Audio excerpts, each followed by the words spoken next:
Once more, he fumbled for his matches, then suddenly he stood still and listened. The frightened cry of a barking deer, followed by a crashing sound in the undergrowth.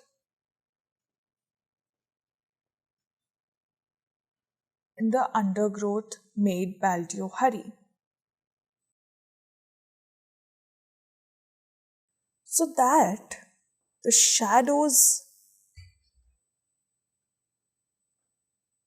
leapt up and down the soot-stained walls, and having made sure that the line was clear, he returned to the entrance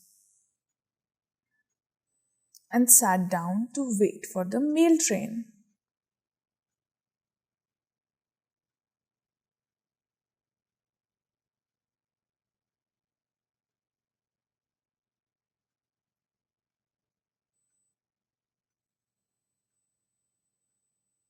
He was waiting for the train.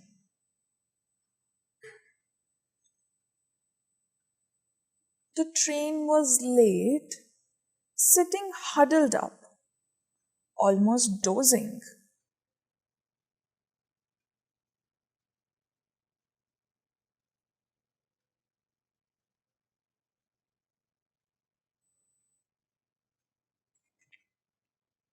He soon forgot his surroundings and began to nod.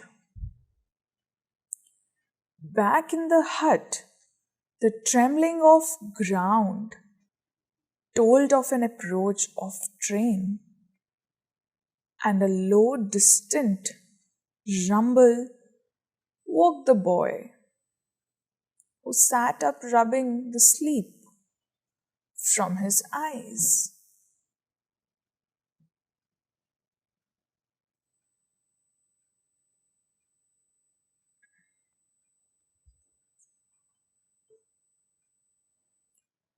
"Father, it's time to light the lamp," he mumbled, and then realizing that his father had been gone some time.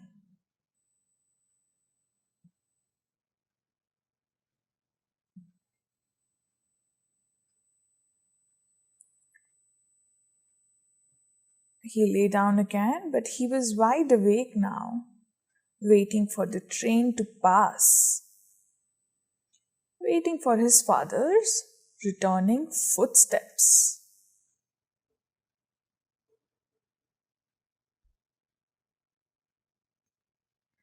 Baldio finds himself in a dangerous situation. How does he deal with it?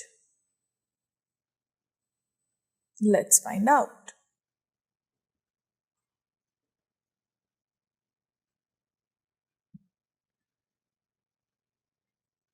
A low grunt resounded from the top of the cutting. In a second, Baldio was awake. All his senses were alert, and only a tiger could emit such a sound.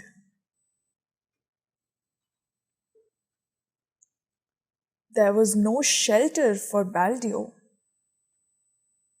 but he grasped his axe firmly and tensed his body, trying to make out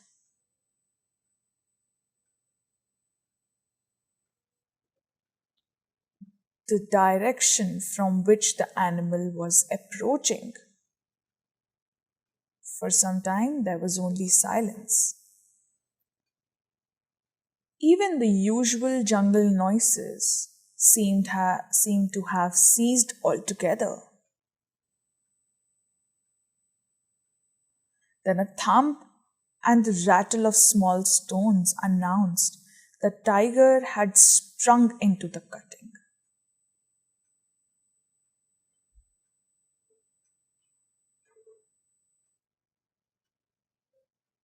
Baldio, listening as he had never listened before, wondered if it was making for the tunnel or the opposite direction, the direction of the hut, in which Tambu would be lying unprotected.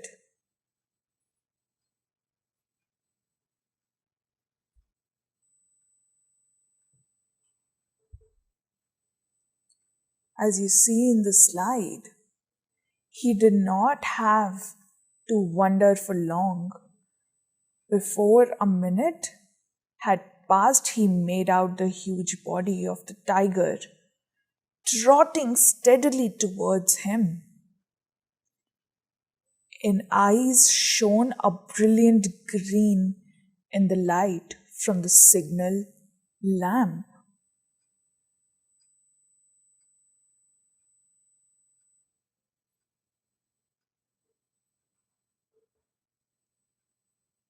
Flight was useless, for in the dark the tiger would be more sure-footed than Baldio and would soon be upon him from behind.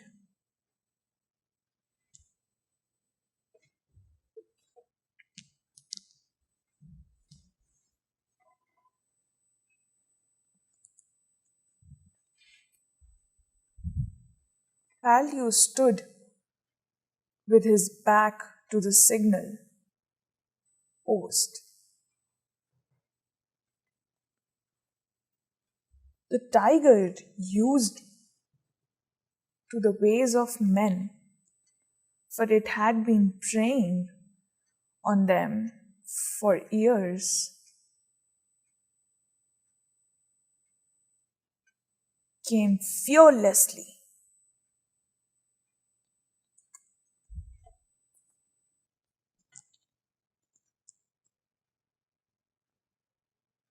With a quick run and a snarl, struck out with its right paw, expecting to bowl over the spunny.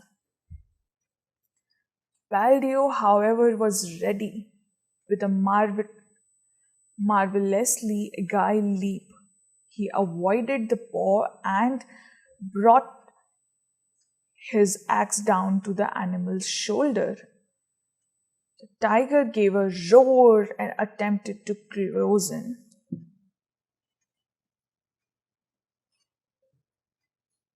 Again, Baldio drove his axe with which caught the tiger on the shoulder, almost severing the leg. To make matters worse, the axe remained stuck in the bone, and Baldio was left with no weapon.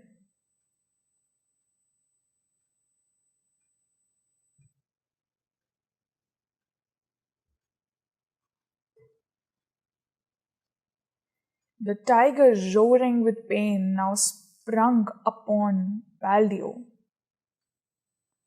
bringing him down and then tearing at his broken body. It was all over in a sharp few seconds.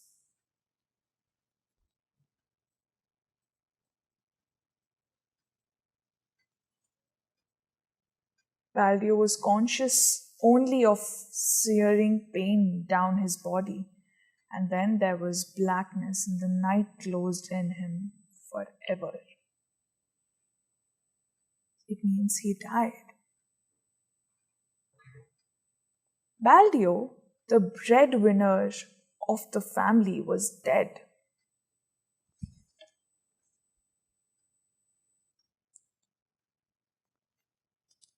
Who took on his responsibilities? How did he tackle them?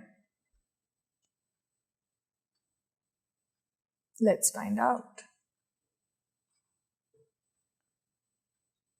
The tiger drew off and sat down, licking his wounded leg, roaring every now and then with agony.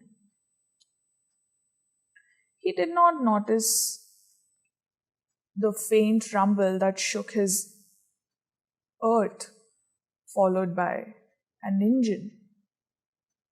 The overland mail was approaching.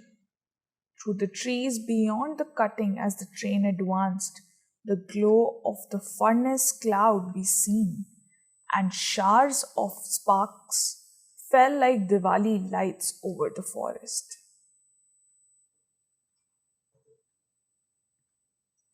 As the train entered the cutting, the engine whistled once.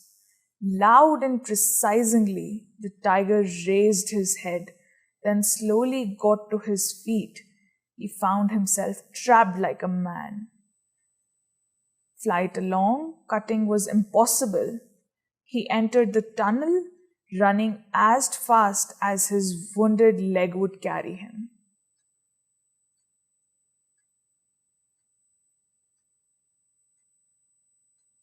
It's just like when a man is trapped. Similarly, Trigal felt like that.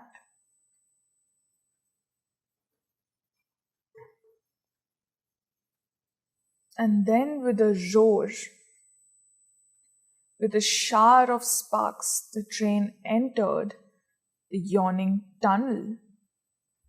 The noise in the confined space was deafening, but when the train came out in the open on the other side, silence returned. At next station, the driver slowed down and stopped his train to water the engine. He got down to stretch his legs and decided to examine the headlamps.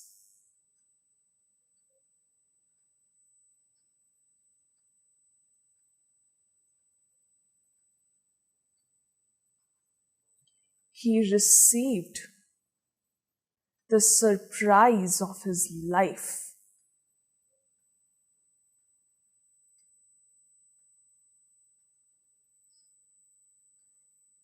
Just above the cowcatcher lay the major portion of the tiger, cut in half by the engine.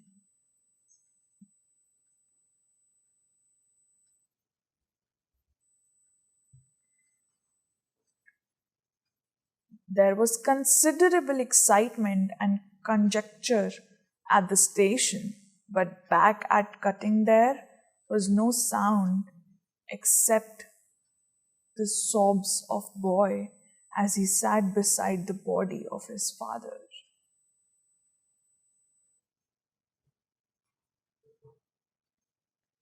He sat there a long time, unafraid of the darkness, guarding the body from jackals and hyæns, until the first faint light of dawn brought it the arrival of the relief watchman.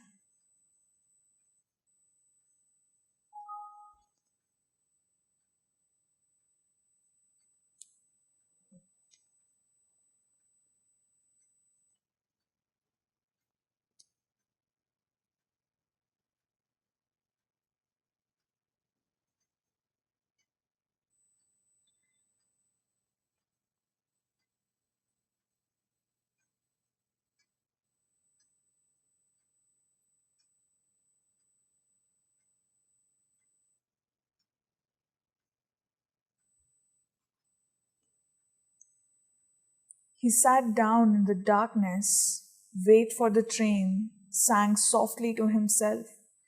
There was nothing to be afraid of. His father had killed the tiger. The forest gods were pleased, and besides, he had the axe with him, his father's axe, and he now knew to use it.